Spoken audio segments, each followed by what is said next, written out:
ತನಕ ಏನಾಗಿಲ್ಲ ರೀ. ಸೊ ಅಂದರೆ ನಾವು ಗ್ಯಾಸ್ ಎಲ್ಲ ಜಾಸ್ತಿ ಯೂಸ್ ಮಾಡ್ತೀವಿ, ಯಾಕಂದ್ರೆ ಮೊದಲು ಎಲ್ಲ ಬಾಯ್ಲರು ಅದು ಮತ್ತೊಂದೆಲ್ಲ ಪೊಲ್ಯೂಷನ್ ಆಗ್ತಿತ್ತು. ಈ ಗ್ಯಾಸ್ ಯೂಸ್ ಮಾಡೋದು ಆಗೈತಿ. ಗ್ಯಾಸ್ ಅಕಸ್ಮಾತ್ ಶಾರ್ಟೇಜ್ ಆಗೋದು, ಫರ್ನಿಶ್ ಆಯಿಲ್ ಬೇಕಾಗ್ತೈತೆ ರೀ, ಅದನ್ನಷ್ಟು ಅಡ್ವಾನ್ಸ್ ಆಗಿ ತರಿಸಿ ಇಟ್ಕೊಂಡ್ರೆ ಅಕಸ್ಮಾತ್ ಗ್ಯಾಸ್ ಏನಾರು ಶಾರ್ಟೇಜ್ ಆತಂದ್ರೆ ಅದ್ರ ಮ್ಯಾಗ ಮಾಡ್ಬೇಕಂತೇಳಿ ಯುದ್ಧದ ಇಫೆಕ್ಟ್ ಇಲ್ಲಿ ತನಕ ಆಗಿಲ್ಲ ರೀ. ಮುಂದೆ ಗೊತ್ತಿಲ್ಲ, ಆದರೂ ದೇವ್ರ ದಯದಿಂದ ಬೇಗನೆ ಯುದ್ಧ ಮುಗಿಬೇಕಂತೇಳಿ ನಮ್ಮ ಆಸೆ. ಮುಗೀತಂದ್ರೆ ಎಲ್ಲನೂ ಆ್ಯಸ್ ಇಟ್ ಈಸ್ ಮತ್ತು ಜನಕ್ಕೆಲ್ಲ ಒಳ್ಳೇದಾಗ್ತೈತೆ ಅಲ್ರಿ. ಇಲ್ಲ, ಅದು ಇಲ್ಲಿ ತನಕ ಆಗಿಲ್ಲ ರೀ.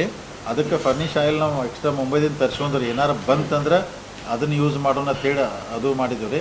ಸೊ ನಮ್ಮ ಪ್ರಾಡಕ್ಟ್ ಅಂದ್ರೆ ಪೂನಾ, ಗೋವಾ, ಬೆಳಗಾಮಲ್ಲಿ ಇಲ್ಲಿ ತನಕ ಇಫೆಕ್ಟ್ ಏನೂ ಆಗಿಲ್ಲ ರೀ. ಅಂದ್ರೆ ತುಪ್ಪ ಗಿಪ್ಪ ಜಾಸ್ತಿಯಾಗೇ ಸೇಲ್ ಆಗ್ತದೆ.